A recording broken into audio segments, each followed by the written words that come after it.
बिस्मिल्लाहिर्रहमानिर्रहीम। मैं हूँ सरदार हमीद और आप मेरा यूट्यूब चैनल देख रहे हैं। बुनियादी तौर पर आज बड़ी अहम तरीन डेवलपमेंट्स हुई हैं मुल्क में। और DGISPR जो पाक फ़ौज के तर्जमान हैं मेजर जनरल अहमद शरीफ, उन्होंने आज एक दबंग प्रेस कॉन्फ्रेंस की और बड़ी बोल्ड प्रेस कॉन्फ्रेंस थी आज DGISPR की। और उन तमाम जो बेबुनियाद और एक मनफी प्रोपेगेंडा सोशल मीडिया के ऊपर किया जा रहा था, उसको आज उन्होंने जो है नॉकआउट किया और उनको उसको मुस्तरद किया। और तमाम वो सवालात जिनका जवाब जो है ये कौम जानना चाह रही थी, उन तमाम सवालात के जवाब उन्होंने बड़े बोल्ड अंदाज में दिए और बड़े दिल से दिए। उनकी प्रेस कॉन्फ्रेंस के अंदर ये नज़र आ रहा था कि वो जो बात भी कर रहे थे वो हक़ाइक़ और फैक्ट के ऊपर थी, और दूसरा वो दिल से बात कर रहे थे। और जो भी गुफ्तगू आज उन्होंने की है वो बड़ी ज़बरदस्त गुफ्तगू थी। DGISPR ने आज हंगामी प्रेस कॉन्फ्रेंस की और उस प्रेस कॉन्फ्रेंस के अंदर उन्होंने जो तमाम इश्यूज़ हैं पाकिस्तान के अंदर इस वक्त और इस बैरून दुनिया के ऊपर जो इश्यूज़ चल रहे हैं, कश्मीर, फ़लस्तीन, अफ़गानिस्तान और दहशत गर्दी, इस समय जो है वो अहम तरीन गुफ्तगू आज DGISPR जो पाक फ़ौज के तर्जमान हैं मेजर जनरल अहमद शरीफ, उन्होंने की है। और यकीनन इस गुफ्तगू को, इस प्रेस कॉन्फ्रेंस को कहा जाए कि ये कम्प्रीहेंसिव, इस पूरे साल की एक कम्प्रीहेंसिव प्रेस कॉन्फ्रेंस थी जिसमें उस तमाम प्रोपेगेंडे को जो है मुस्तरद कर दिया, उसका वाज़ेह जवाब दिया जो गुज़श्ता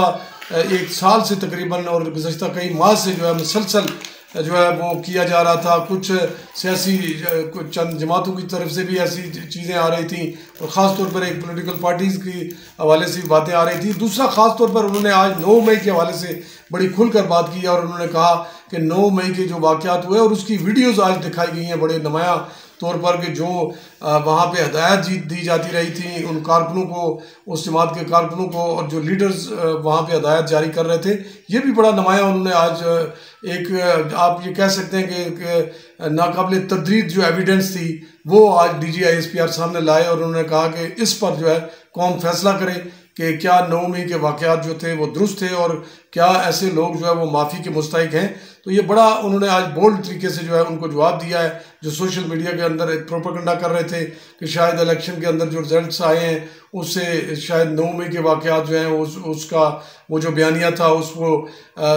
आवाम ने जो है पज़ीराई नहीं दी, लेकिन ऐसा हरगिज़ नहीं हुआ। उन्होंने ये कहा कि इसको जो पाक फ़ौज के शुहदा हैं और ख़ास तौर पर जो वो शुहदा जिन्होंने इस मुल्क के लिए अपनी जानों का नजराना पेश किया, उन शुहदा के मुजस्मे जो हैं वो जलाए गए और वो बाकायदा तौर पर वीडियो के अंदर भी देखा जा सकता था। और इतना बदनवा किस्म के जो ये निशान छोड़ गया 9 मई का वाक़या, और बानी पाकिस्तान कायद-ए-आज़म मोहम्मद अली जिन्ना का जो पोर्ट्रेट था, उनकी जो तस्वीर थी, उनकी उस दौर की जो यादगार चीज़ें थी वो उनको जो है वो जला दिया गया। और इसी तरह जो दीगर जो रेडियो स्टेशन KPK में और दीगर जो हॉस्पिटल्स थे, एम्बुलेंसेस थी, और इस तरह के बेशुमार ऐसी शवाहिद और एविडेंस थी जिसके बारे में DGISPR ने कहा कि ये अब रोज़ रोशन की तरह ये चीज़ अयां हो चुकी है कि 9 मई के वाक़यात जो है वो एक बहुत बड़ी हकीकत थी और इसके ख़िलाफ़ जो मुलज़मान हैं, जो भी मुलविस हैं, उसमें उनको कैफ़े किरदार तक पहुँचना चाहिए। दूसरा, आज उन्होंने एक बड़ी खुलकर बात की जो गुज़श्ता कई माह से ये अफवाहें गर्दिश कर रही थी कि जो सियासी जमात के बानी हैं जो जेल में है इस वक्त, उनके साथ शायद हुकूमत या इस्टेब्लिशमेंट जो है वो कोई डील करने जा रही है। ये बड़ा जो है सुबह शाम जो है सोशल मीडिया के ऊपर एक प्रोपेगेंडा मुहिम जो है उरूज पर थी और ये कहा जाता रहा कि जी बहुत बड़ी अहम पेशरफ्त होने वाली है और बानी PTI से जो है वो हुकूमत जो है वो अब सर जोड़ रही है और मुज़ाकरात और घुटने टेक दिए हैं हुकूमत ने और बातचीत पर तैयार हो चुकी है। इसको भी उन्होंने मुस्तरद किया और बड़े वाज़े अंदाज में उन्होंने जो एक मौक़िफ़ था अफ़वाज पाकिस्तान का वो सामने लाया और उन्होंने ये कहा कि वो हरगिज़ 9 मई के वाक़यात में मुलविस लोगों के साथ बातचीत नहीं कर सकते। लेकिन उन्होंने साथ ही एक बड़ा पॉजिटिव मशवरा दिया उस सियासी जमात को और उन्होंने ये कहा कि अगर वो सियासी जमात ये समझती है कि मुल्क में तामीरी सियासत की जाए तो वो सबसे पहले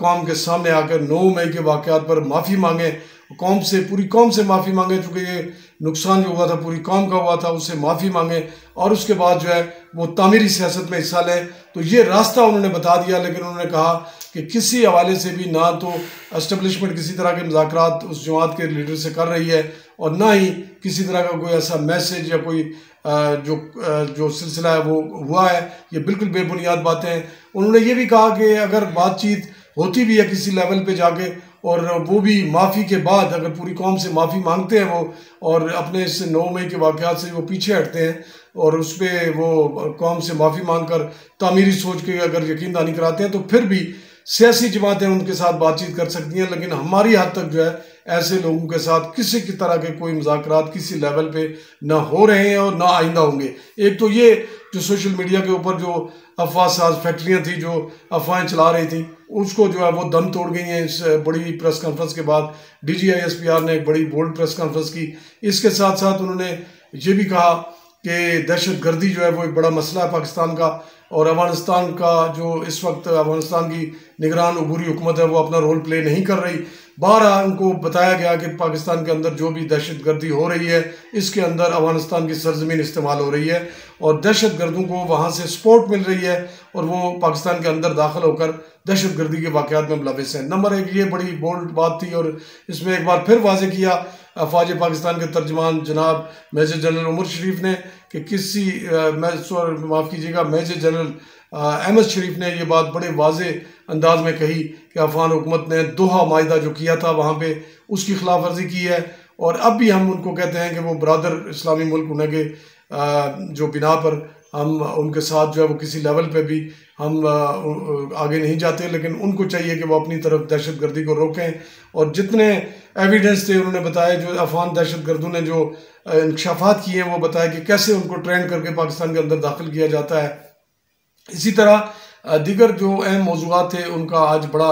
अहम तरीन वो था। उन्होंने कहा कि SIFC जो बनाई गई है वो बुनियादी तौर पर हुकूमत जो है सपोर्ट कर रही है। हुकूमत एक इदारा है, हुकूमत का इदारा है पाक फौज, और ये सपोर्ट कर रही है ताकि इस वक्त जो माली और माशी क्राइसिस है पाकिस्तान को दरपेश है ये इससे पाकिस्तान बाहर निकल आए और अफवाज पाकिस्तान जो है अपनी डोमेन के अंदर रहकर हुकूमत को सपोर्ट फ्राहम कर रही हैं सिक्योरिटी से रिलेटेड, और जो एक्सपर्टीज़ पाक फौज के अंदर हैं वो उसमें यूटिलाइज़ कर रही हैं। इसके साथ साथ जितने भी इल्ज़ामात थे उन तमाम की तरदीद की उन्होंने, और उन्होंने ये कहा कि पाक फौज का एक ही मौक़िफ़ है। और बड़ी खूबसूरत एक और जो बातें चल रही थी बानी PTI के हवाले से, ये कहा जा रहा था कि जुडिशल कमीशन जो है सानिया 9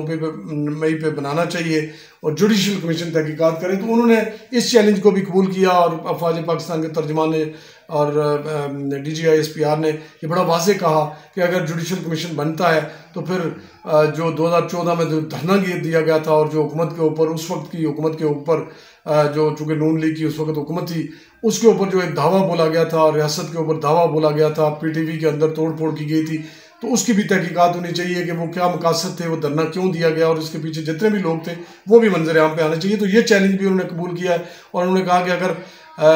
धरने की तहकीकात, अगर ये तहकीकात जुडिशल कमीशन ने करनी है तो फिर वहाँ से लेके शुरू करें। और उन्होंने ये भी बड़ी एक बात की जो कि बड़ी तवज्जो तलब बात है, DGISPR ने कहा कि अगर जो उस वक्त के वाक़यात थे जिसमें PTV को तोड़ फोड़ की गई और दीगर जो तशद्दुद के वाक़यात हुए, हुकूमत के ऊपर चढ़ाई करने की कोशिश की गई, तो उस वक्त के जो लोग थे, जो मुलविस थे, जिनके जो मकासद थे वो भी सामने आने चाहिए। उसमें चाहे किसी इदारे से या किसी जगह से भी किसी मुलजम का या जराइम पेशा या ऐसे प्लानर्स लोग थे या जो भी सियासी मकासद थे उस वक्त के जो धरनों के, वो भी सामने आने चाहिए और पूरी कौम जो है वो देखे कि आया ये चीज़ क्यों थी। और उन्होंने ये बड़ी वाज़ेह बात की कि अगर वो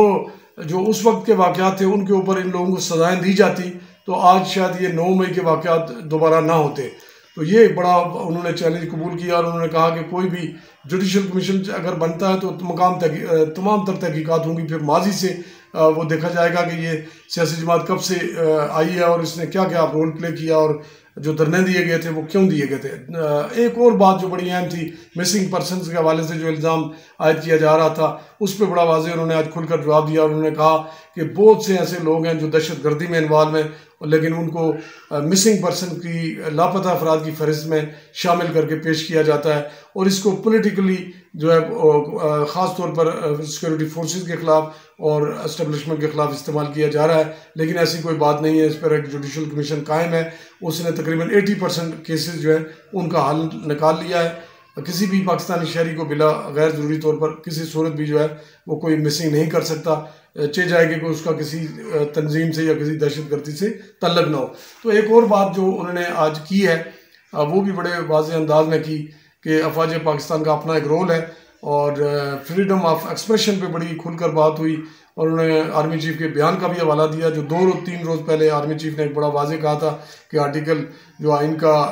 फ्रीडम ऑफ एक्सप्रेशन से रिलेटेड है, तो इसका लेसन जो है वो या इसका सबक हमें ना दिया जाए बल्कि इसको खुद भी अप्लाई करें लोग। और उनका इशारे जो है मुख्तलिफ मीडिया की तरफ भी थे, पॉलिटिकल लोगों की तरफ भी थे और उन्होंने कहा कि वो खूब जानते हैं कि इस आर्टिकल के अंदर क्या है, लेकिन यह है कि ये आर्टिकल इस आर्टिकल की आड़ में इसके पीछे छुपकर किसी को मुल्क की सिक्योरिटी और सलामती से खेलने की इजाज़त नहीं दी जा सकती। तो बड़ी वाज़ेह प्रेस कॉन्फ्रेंस थी, बहुत से सवाल जो पिछले कई माह से हल तलब थे जिसका जवाब जो है वो आना था। आज DGISPR ने बेबाक अंदाज में और पूरे दिल से खुल के जवाब दिया। मीडिया ने सवालात किए, बेशुमार सवालात थे उनके ऊपर सवाल किए गए, लेकिन एक एक की उन्होंने वजाहत की। इलेक्शन से लेके इस वक्त तक जो डेवलपमेंट्स हुई हैं मुल्क के अंदर वो सब उन्होंने कहा कि जो फ़ौज का रोल था वो बिल्कुल सिक्योरिटी का था इलेक्शन के ऊपर, और इसके अलावा फ़ौज का कोई रोल नहीं था। तमाम सियासी जमातें जिनको जितना वोट मिला है, जितना जिनको मैंडेट मिला है, उनको मुल्क की तरक्की और खुशहाली के लिए मिलकर काम करना चाहिए। तो फ़ौज अपना जो है वो एक बेसिक जो रोल है वो अदा करती रहेगी। तो इसी के साथ इजाज़त दीजिए, इस उम्मीद के साथ कि आने वाला वक्त जो है वो पाकिस्तान के लिए बेहतर हो। तमाम सियासी जमातें मिलकर इस मुल्क को माशी करासी से निकालें और बेहतरी की तरफ आए, यहाँ पे लोगों को रोज़गार मिले, ये मुल्क तरक्की करे। तो इसी के साथ इजाज़त दीजिए, अल्लाह हाफिज़।